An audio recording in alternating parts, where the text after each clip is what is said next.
আজকের এই মানববন্ধন কর্মসূচিতে আমাদের আইনজীবীবৃন্দ, প্রিয় নড়াইলবাসী এবং সাংবাদিকবৃন্দ, আমরা আসলে তিনটা বিষয়ের জন্য আমরা আজ এই রাজপথে দাঁড়িয়েছি। আমরা নড়াইলবাসী দীর্ঘদিন যাবৎ বিচারক শূন্যতায় আছে। এই বিচারক শূন্যতা নিয়ে আমরা একাধিকবার যোগাযোগ করেছি।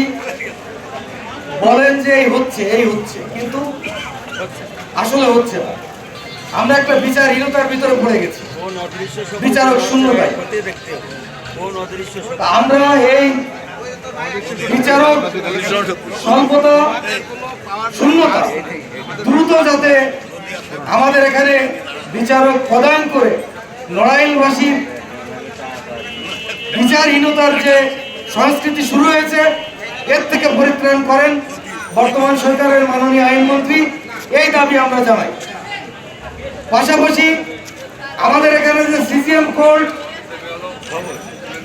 ভবন, এই ভবন আমাদের জানা মতে নড়াইলে এই প্রথম ফেজে হওয়ার কথা ছিল, কিন্তু সেই সময়ের একজন প্রভাবশালী এমপি,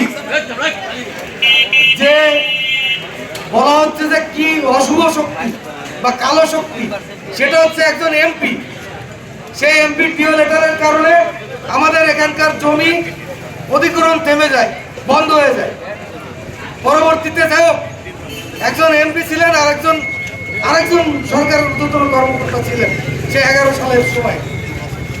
এই দুইজনের কারণে গোটা নড়াইলবাসী আজ ভোগান্তিতে, কারণ আমাদের এখানে এজলাস সংকট আছে, আমাদের নড়াইলে এজলাস সংকট আছে। এখন দেখা যাচ্ছে এক এজলাসে পর্যায়ক্রমে 2-3 জন বসতেছেন বিচারক। এর কারণে অনেক সময় বিচারক আসতে চায় না। এই হচ্ছে আমাদের অবস্থা। আমরা এই বিষয়ে সচিব মহোদয়ের সাথে কথা বলেছিলাম, উনি বলেছিলেন আমরা যত দ্রুত এটা দেখব।